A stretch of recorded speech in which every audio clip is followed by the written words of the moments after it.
Last video में हमने यहाँ तक कर लिया था, अब ये करेंगे। चैप्टर नंबर 15, क्लास नाइन्थ का इम्प्रूवमेंट इन फूड रिसोर्सेज हम पढ़ रहे थे। हमने यहाँ तक कंप्लीट कर लिया था, अब हम आज यहाँ से स्टार्ट करेंगे। चलो दिखा मुझे। चैप्टर नंबर 15 ये पढ़ रहे हैं हम, क्लास नाइन्थ का। Different climatic conditions. जो अलग अलग प्रकार की फसलें होती हैं उन्हें अलग अलग प्रकार का ही क्लाइमेट चाहिए होता है। किसी को ज्यादा टेम्परेचर, मतलब कोई गर्मी में लगेगी कोई फसल सर्दी में लगेगी, कोई फसल बारिश में लगेगी। ठीक है, तो टेम्परेचर अलग अलग चाहिए होता है। And photo periods for their growth. Photo period का मतलब हो गया कि सनलाइट की duration.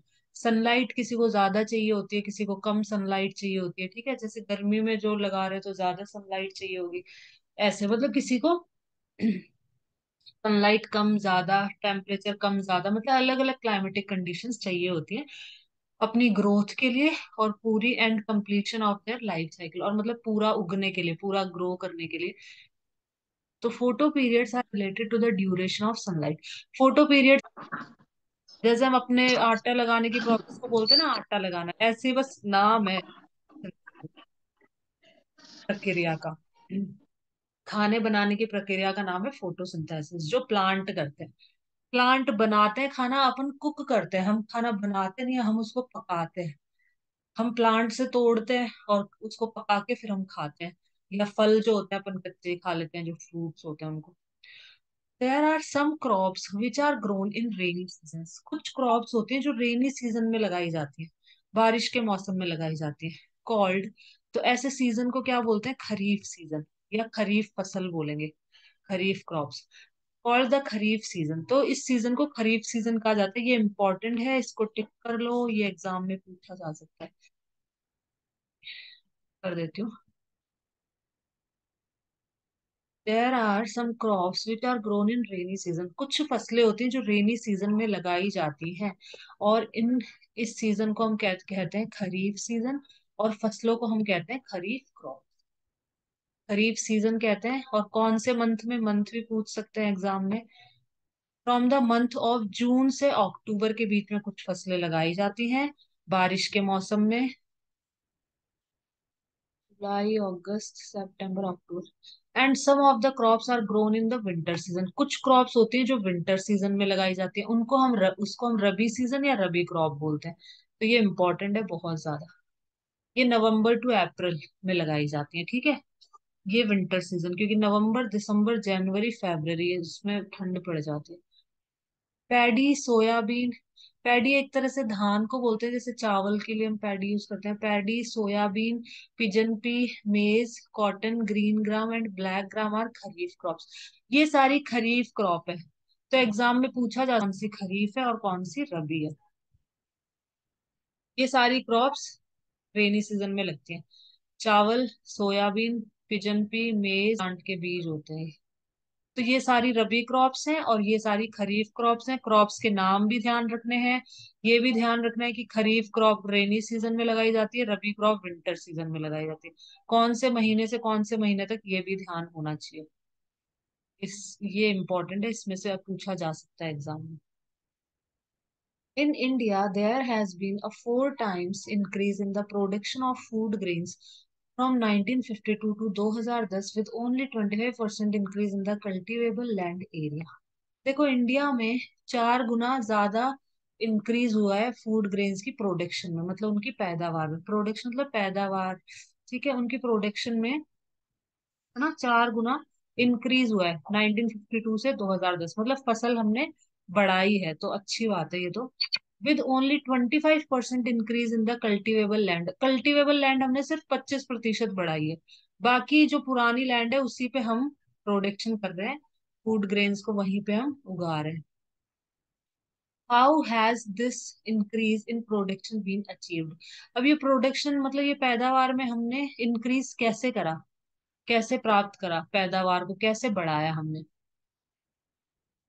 If we think of the practices involved in farming, we can see that we can divide it into 3 stages.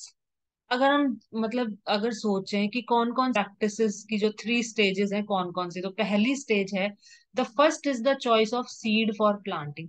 सबसे पहले तो बीज का चुनाव। सब अच्छा, अगर अपन यही चीज करेंगे ना, अपन ने बीज बो दिया, उसको पानी देंगे, उसको खाद डालेंगे, ठीक है। तो यहाँ से भी लिख लो इसको। नर्चर का मतलब होता है पालन पोषण करना। यहाँ से भी लिख लो। देखो, उसकी देखभाल करना। To look after and protect somebody, something while he, she, it are growing or developing। बढ़ते बच्चों या पौधों आदि की देखभाल या रक्षा करना, पालन पोषण, पोषण पोषना, पालन पोषना, ठीक है। तो पालन पोषण करना, ठीक है। To look after and protect somebody, और टू एनकरेज, ये फर्स्ट वाला ही है अपना। To encourage something, to develop and to help it succeed, विकास और सफलता प्राप्ति के लिए प्रोत्साहित करना। Care, encouragement and support for somebody something while he she growing और बचाते भी हैं चिड़ियाओं से और इन सब से बचाते हैं ना, कि बीज ना लेके चले जाए, तो उसको नर्चर करना। सेकंड हो गया उसकी देखभाल करना। तीसरा क्या स्टेज है, ये तीनों इंपॉर्टेंट है। The third is the protection of growing and harvested crop. तीसरा है कि उस जो बढ़ रही है ना जो फसल, उसकी प्रोटेक्शन करना, जैसे उसमें कीड़े लग जाते हैं, ताकि लॉस ना हो। Thus the major crop groups of activities, तो ये तीनों चीजें इंपॉर्टेंट है। दस द मेजर ग्रुप ऑफ व्यवहार को सुधारने के लिए वो ये तीन है, तो ये तीनों भी ध्यान रखना। क्रॉप वेराइटी इंप्रूवमेंट, क्रॉप की वेराइटी को इम्प्रूव करना, फसल की वेराइटी को मतलब, और क्रॉप की प्रोडक्शन इम्प्रूवमेंट मतलब उसकी पैदावार में सुधार करना, और उसको प्रोटेक्ट करना। ये तीन भी थोड़ा। अच्छा, इस पूरे यहाँ पे एक एक को एक्सप्लेन करा है इन्होंने। क्रॉप वैरायटी इंप्रूवमेंट में क्या क्या होता है, देखो ये पूरा इसने एक टॉपिक दिया है। क्रॉप वैरायटी इंप्रूवमेंट, वैरायटी का मतलब हो गया प्रकार, ठीक है ना। मतलब डिफरेंट डिफरेंट वैरायटी होती है, अलग अलग प्रकार की कोई भी चीज, तो हम उसको वैरायटी लिखते हैं। एक ही वस्तु के विभिन्न प्रकार, टाइप ऑफ समथिंग, किसी वस्तु का प्रकार, मतलब क्रॉप वैरायटी मतलब फसलों के प्रकार, एक तरह से कि कौन कौन से प्रकार की फसल लगानी है।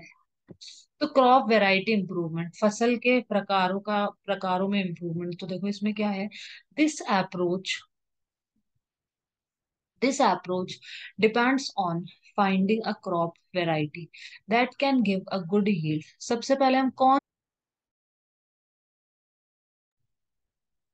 मतलब ऐसी फसल लगाएं कि जिसकी गुड यील्ड हमें मिले, ठीक है ना, मतलब अच्छी फसल लगे और अच्छा मतलब पैदावार हो। वेराइटीज और strains of crops can be selected by breeding for various useful characteristics such as disease resistance, response to fertilisers, product quality and high yields.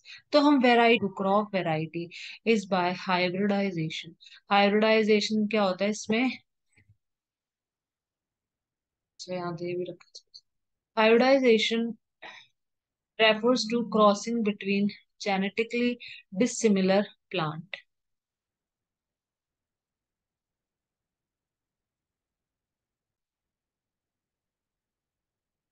देखो, तो सबसे पहले तो हम चुनेंगे फसल को कि कौन सी फसल हमें लगानी है। वेराइटीज ऑफ स्ट्रेन और crop can be selected by breeding for various useful characteristics such as disease resistance. हम इस तरह की फसल को चुनना चाहेंगे जिसमें कीड़े मकोड़े ना लगे, जिसमें फर्टिलाइजर हम डालें तो उसका काम आए, ठीक है।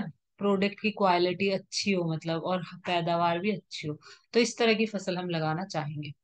One way of incorporating desirable character into crop variety is by hybridization। Hybridisation से हम जो भी हमें डिजायरेबल करेक्टर्स चाहिए ना, कि हमको इस तरह का टमाटर चाहिए, ठीक है, जैसा भी डिजायरेबल करेक्टर्स चाहिए हम लोग को, जैसे भी, तो वो हम हाइब्रिडाइजेशन से हम अचीव कर सकते हैं। कैसे हाइब्रिडाइजेशन क्या होता है, refer to crossing between genetically dissimilar plant. मतलब जैसे टमाटर की भी ब्रीड होती है अलग अलग, ठीक है। जैसे देसी टमाटर होता है, अलग अलग टमाटर होते हैं ना, तो उस इसने ये बोला है हाइब्रिडाइजेशन में क्या होता है, refers to crossing between genetically dissimilar plant. Genetically dissimilar है दोनों टमाटर के प्लांट, लेकिन कुछ टमाटर छोटे होते हैं। जैसे ह्यूमन बीइंग्स में भी क्या होता है, कुछ बच्चे छोटे, कुछ के पेरेंट्स लंबे तो उनके बच्चे भी लंबे। तो उसी उसी को यहाँ पे अपनाया गया, हाइब्रिडाइजेशन वही होता है।